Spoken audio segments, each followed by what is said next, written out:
Salut tout le monde, très urgent. Aujourd'hui c'est mercredi 24 avril 2024. Nous nous adressons à notre président Assimi Goïta par rapport au déblocage de 60 millions de dollars mis à la disposition du Mali par la Banque mondiale. Aujourd'hui, mercredi 24 avril 2024. Nous avons entendu que le Mali doit recevoir 60 millions de dollars de la part de la Banque mondiale. Voilà nos conseils au président Assimi Goïta. Il y a certaines conditions que nous connaissons. Parmi ces conditions, la Banque mondiale dicte le Mali de ne pas dépenser cet argent parce que c'est dans le cadre des coupures d'électricité. C'est pour que le Mali trouve des solutions par rapport au délestage. Voilà l'une des conditions que nous connaissons. Ils veulent que le Mali achète des carburants dans les pays de l'OMVS. L'OMVS, c'est quel pays? La définition même de l'OMVS, c'est l'Organisation pour la mise en valeur du fleuve Sénégal. Parmi ces pays, il y a le Mali, il y a le Sénégal, la Mauritanie et la Guinée. Alors que le Niger vient de nous offrir le carburant moins cher. Si le Mali prend ses 60 millions de dollars, le Mali ne peut pas acheter les carburants du Niger avec cet argent. Alors que nous sommes dans une organisation qu'on appelle l'AES. Ça, c'est un. Le président Assimi Goïta ne doit pas oublier que le Mali a voté contre l'OTAN lors d'un vote à l'ONU. C'est-à-dire que les pays de l'OTAN, y compris les États-Unis, avaient amené un projet de résolution comme quoi que tous les pays doivent condamner, tu vois, la guerre en Ukraine, que tous les pays doivent condamner les actes de la Russie. Le Mali est parti aux côtés de la Russie contre les pays de l'OTAN. Ces gens ne vont jamais pardonner à Assimi Goïta pour cet acte. Et la Banque mondiale, qui parle de la Banque mondiale, parle des États-Unis, la France et l'Angleterre. Nous disons que nous avons chassé la France. Mais nous prêtons l'argent à cette même France. Moi, si je suis à la place du président Assimi Goïta, je vais prendre cet argent. Si je suis à sa place, je parle parce que j'aime mon pays, j'aime le Mali, j'aime le président Assimi Goïta. Ce n'est rien de méchant. Ces gens-là, ils ne vont jamais pardonner à Assimi Goïta. L'humiliation que... Si tu vois aujourd'hui que la France et les États-Unis ont perdu le Sahel, c'est à cause du Mali. Ils ne vont jamais pardonner le Mali à cause de ça. Et l'argent qu'ils donnent, c'est pour diviser l'AES.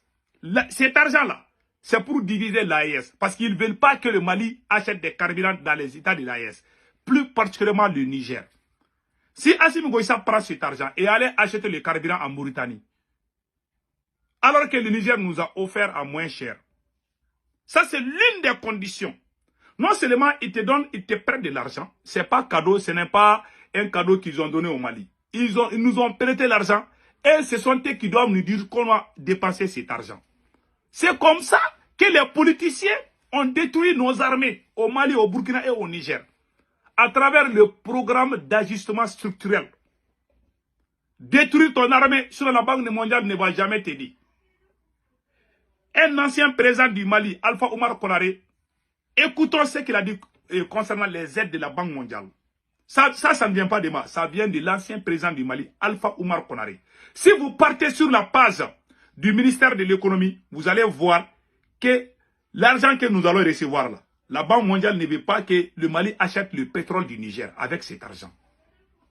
Parce qu'il veut que ce soit un pays de l'AE, un pays de l'OMVS. Qui parle de l'OMVS parle de la Mauritanie, et du Sénégal et de la Guinée. Mais j'en suis sûr que la France va tout faire pour que le Mali achète les carburants en Mauritanie, au lieu que ce soit le Niger. et avec des prix, avec des prix élevés.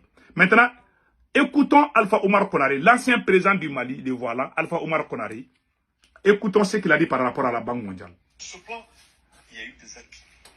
Voilà. Ce n'était pas le seul objectif de la Banque mondiale et du Fonds monétaire.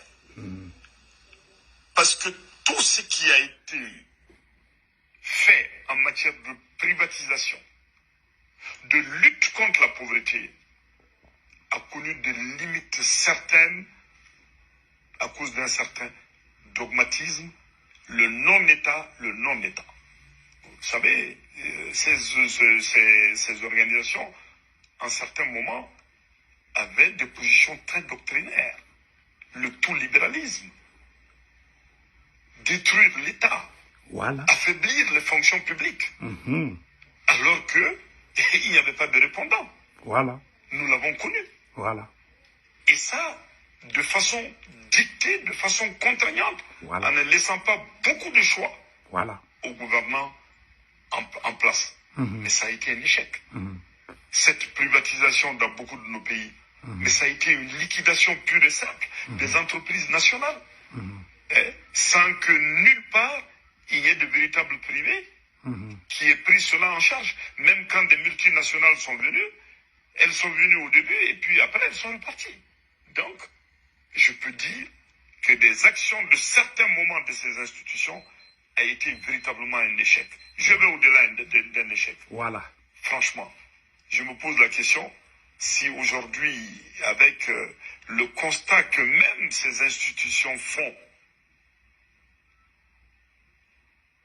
portent comme appréciation sur certaines de leurs actions antérieures. Aujourd'hui, ces institutions paraissent déterminées à tourner les pages. Je l'espère vivement. Mais il nous faut nous-mêmes être vigilants. Si c'est le cas, je me demande aujourd'hui si en toute honnêteté, on ne doit pas penser à des mesures de compensation si cela est possible. Voilà. Il a tout dit. Il a tout dit. Redressement, là où on n'a pas été trop loin dans ces mesures-là. C'est tout. Voilà. Ça, c'est l'ancien président. Hein. C'est à travers le programme d'agissement structurel. Si tu vois que nos pays là sont en retard, c'est à cause des aides de la Banque mondiale. Il y a beaucoup de pays qui peuvent nous aider. Il y a la Turquie, il y a le Brésil, il y a l'Inde. Tous ces pays peuvent nous aider si ça ne va pas. Et ils ne posent pas des conditions. Comment toi tu dois... C'est comme moi je prends crédit avec toi. Toi tu me dis que bon je te donne crédit. Et avec pourcentage, tu vas me rembourser avec pourcentage. Et c'est moi qui dois te dire comment toi tu dois dépenser ton argent. Voilà comment ça se passe. Les gens qui crient ho ha, la Banque mondiale nous a donné l'argent là. Ils ne connaissent pas les conditions. C'est comme ça que notre armée a été détruite. À travers le programme d'élargissement structurel de la Banque mondiale et du FMI. Qui parle de la Banque mondiale et FMI parle de la France, de l'Angleterre et des États-Unis. Si tu vois qu'on est en train de chasser, comment on appelle, l'armée française, l'armée américaine partout au Sahel, là, c'est à cause du Mali. Tu penses qu'ils vont nous oublier? Tu as vu ce qu'ils ont fait à Saddam? Et en général, les gens qu'ils détruisent là, ils essaient d'être amis avec toi. Si tu leur fais du mal là, ils ne sont pas comme nous les Noirs. Nous les Noirs, quand on est fâchés contre toi là, on ne veut même pas s'approcher de toi. Mais le blanc est très intelligent. Ils sont plus intelligents que nous. Ils s'approchent, ils essayent d'être amis avec toi. Ils te gâtent comme un bébé gâté. Mais je te jure, s'ils trouvent ton point faible là, ils te frappent, toi-même te poses la question, comment moi j'ai su ça? Ils ont fait avec Saddam Hussein. Ils ont fait la guerre contre Saddam Hussein en 90-91 là. Ils ont échoué. Ils n'ont pas oublié. Saddam a essayé d'être cool, tout ça là. Et un jour, ils sont allés les chasser là-bas. Ils n'oublient jamais. Ils n'abandonnent jamais. Ça, c'est la doctrine des Blancs. Ils n'oublient jamais, ils n'abandonnent jamais. Ils ne pardonnent jamais. Voilà les trois doctrines des Blancs. Ils n'oublient jamais, ils n'abandonnent jamais et ils ne pardonnent jamais. Si tu leur fais du mal, tu marches sur leurs pieds là. Toi, tu as marché sur leurs pieds, non? Et ils vont mettre les caterpillars sur ta tête. Ils n'oublient jamais. S'ils trouvent ton point faible, ils te détruisent en une fraction de seconde.